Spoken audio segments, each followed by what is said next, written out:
मैं बस अपने पति की नई कार में बैठना चाहती थी। जैसे ही मैं ड्राइवर की सीट पर बैठी, डैशबोर्ड पर एक अजीब सी उल्टी गिनती शुरू हो गई। एक बम डिस्पोजल एक्सपर्ट होने के नाते मुझे इसका मतलब अच्छी तरह पता था। हो सकता है किसी ने कार में टाइम बॉम्ब लगा दिया हो।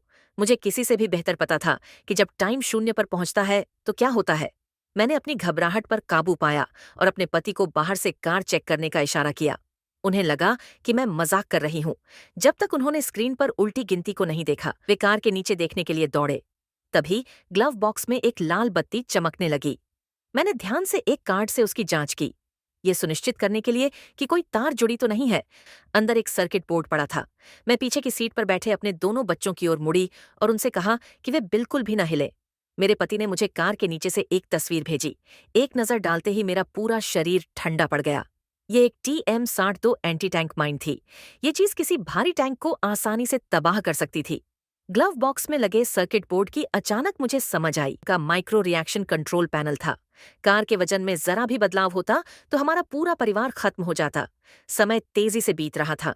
मैंने कांपते हाथों से अपने सहकर्मी को फोन किया। वह कंपनी में बम डिस्पोजल स्पेशलिस्ट भी था। मेरी स्थिति को समझते हुए वह 10 मिनट से भी कम समय में पहुंच गया। उल्टी गिनती में सिर्फ 20 मिनट बचे थे। मेरे सहकर्मी ने नीचे जांच करने के लिए प्रोफेशनल उपकरण निकाले। जैसे ही उसने माइन देखी, अगर यह माइन फट गई तो राख भी नहीं बचेगी। वह फायर डिपार्टमेंट को फोन करना चाहता था, लेकिन उन्हें आने में कम से कम 20 मिनट लगेंगे। समय कम था। मेरे सहकर्मी ने खुद ही यह काम करने का फैसला किया। जैसे ही उसने माइन को ध्यान से जांच की, उसे अचानक हमारी कंपनी की जानकारी उसके खोल पर अंकित मिली। उसने तुरंत बॉस को फोन किया। अगले ही पल डिक्की में एक फोन की घंटी बजी। मेरे बेटे ने पिछला पैनल खोला। बॉस का कटा हुआ हाथ बाहर गिर गया। ये एक सोची समझी योजना थी। मेरे सहकर्मी ने अपने असिस्टेंट को बुलाया और विशेष उपकरण लाने के लिए कहा। ध्यान से जांच करने पर उन्हें माइन से जुड़े 4 तार मिले। मुझे लगा कि पैनल पर नीला तार काटने से उल्टी गिनती रुक जाएगी, लेकिन मेरे सहकर्मी ने जोर देकर कहा कि पीला तार माइन का सर्किट है, बाकी तार एक जाल थे। उसने मेरी सलाह अनसुनी कर दी। बॉम्ब डिस्पोजल रोबोट तैनात कर दिया। पीला तार काटने के लिए तैयार। सबने सांस रोक ली। पीला तार काट दिया गया। उल्टी गिनती जारी रही।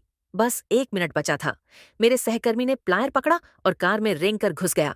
मैंने जिस नीले तार का जिक्र किया था, उसे काटने के लिए तैयार। घबराहट से उसके हाथ जोर जोर से कांप रहे थे। एक महिला सहकर्मी जल्दी से मदद के लिए नीचे रेंग कर आई। उल्टी गिनती में 4 सेकंड बचे थे। उसने हरा तार काट दिया। टाइमर 4 सेकंड पर रुक गया। मैं पूरी तरह से हैरान हो गई। मेरा फैसला गलत था। अगर उन्होंने मेरी बात सुनी होती तो हम सब खत्म हो जाते। हालांकि हम अभी के लिए बच गए। खतरा अभी टला नहीं था।